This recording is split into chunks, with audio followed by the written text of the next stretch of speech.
Hey guys, I'm going to be telling you guys why I decided to buy a 2017 bridge camera in 2025. I actually have it right here. I bought it from B&H Photo. I did an unboxing video of it and I honestly believe that I was the last person to purchase it new on like any reputable site, including eBay and Amazon and Adorama and B&H. Those were the four that I looked at, and on Amazon and on eBay, they were both new. You could find them new, but they were severely overpriced, and I actually purchased mine $100 above the standard retail price when it first came out. So I actually paid extra for it. I did not even know that they were gonna go out that soon. I just happened to shop for it at the right time. I got so lucky. I don't know how. I heard about Sony discontinuing them, or they stopped production. I did hear about that, I think, last year, but I did not know that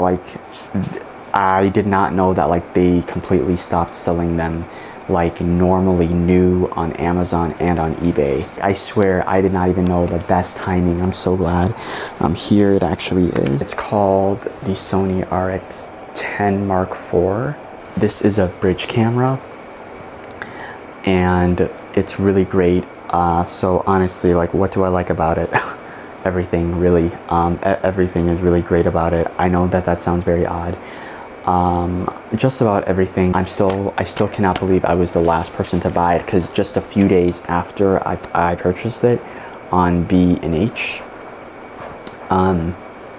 it said that the camera was officially discontinued.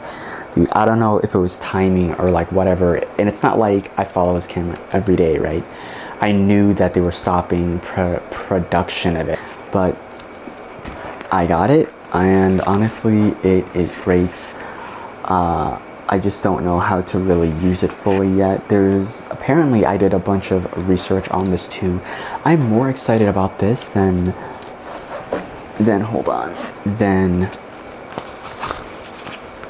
my RX10 IV,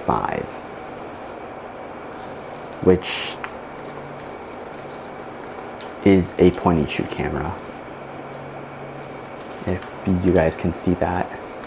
This is a great camera, but I really like the RX10 IV even more.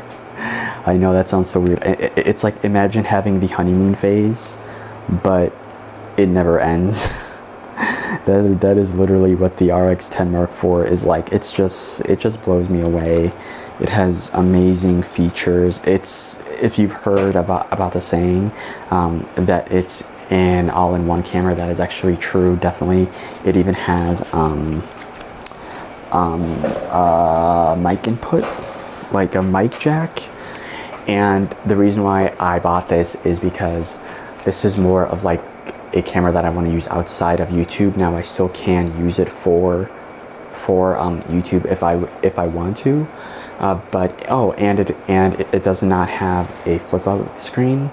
It has like a flip down screen and a flip up, kind of like it articulates, but there's no like selfie style screen. And I knew that getting this. This is the one exception I made to any camera that I ever bought. One of the rules that I have about buying a camera is that it has to have a type of flip out screen or like a flip up screen. The RX10 IV is the only exception I made. Also, the other reason why I bought this is because that there was no sign of a Sony RX10 V coming out. That was what really made me buy this quickly, and I swear I just happened to be so lucky. I would maybe check back with it every like 6 months, guys, you know, to see if the Mark V was out. That's actually how I found out about Sony discontinuing this. And I looked on the forums, but I don't always believe the forums. It's just kind of an idea of like what they think, because not everything on there is like reputable. But anyways, let me show you what the camera looks like when it's actually It's actually zoomed all the way out. Oh, in the lens, you know what it makes me think of? It makes me think of the Sony NEX7. For those of you that know what that camera is, the NEX7. This was the older E-mount cameras of days past when there was no full frame Sony E-mount, and it actually looks a lot like that. The NEX7, the old kit lens, for those of you that know about the Sony E-mount cameras, the NEX cameras. Now they're called the A6000, A5000, but let me actually turn it on. See that? It came out, and right now it's at 24 millimeters. I can zoom it all the way to 600, and that was pretty fast. There's a setting on there you could use to make it turn quicker. I think mine is on that setting, but honestly, it takes amazing pictures. I have not had a real chance to actually take photos on this yet. I did purchase something from AlphaGuard, you know, to put like a skin on it. They still have not shipped it yet, and I bought that I think on the 26th, and now it's like July 6th, you know, or the 7th today. I don't know. I think it's the 7th today.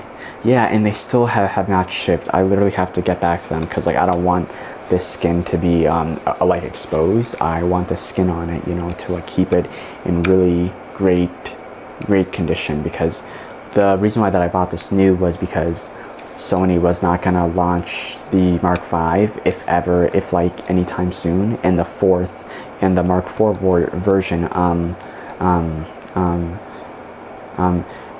was discontinuing. So I really wanted one that would last as long as it could. So I was like, I have to get it brand new.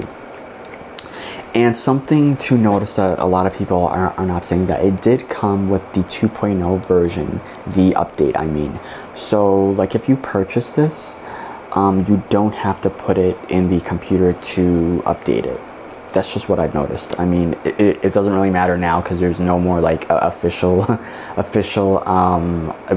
retailers selling them new in the regular version. Now they're weirdly overpriced, and my theory is that those are the import models. You know, those might not even all be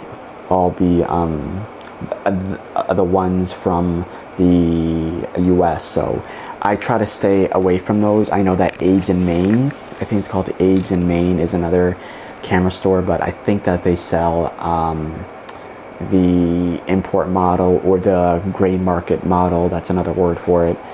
But it's one of those. But I've always wanted one that was in the US. You know, that's just the safest, because Sony gives you a 1 year warranty. But if you buy one without that, you know, the gray market, you don't get a 1 year warranty from Sony in the US, I believe. That's why that they are actually cheaper, I believe. But yeah, definitely this is a great camera. I know that I'm just not really like doing much in this video, but I really like it. It is amazing. I did technically buy it $200 over what it was normally during the time. So when it first came out, it was $16.98. I got it for $17.98, and I think a few years ago it was $15.98. So I actually did overcharge. I did actually overpay, but knowing the value of this, there's just nothing like it on the market. This has an autofocus system that is typically found in interchangeable lens cameras like the one that I'm using right now. But this one definitely is like better than the RX10 Mark IV. But still, the RX Mark IV is like no like it's not shabby at all. This is the best bridge camera on the market. This is a great bag for it. It fits it perfectly. If you're that curious about it, it's called the Hunter 35 holster bag, and it says rugged on it. So yeah, But anyways, that's my video. Thank you so much for watching, and I'll see you guys next time. Right, bye guys.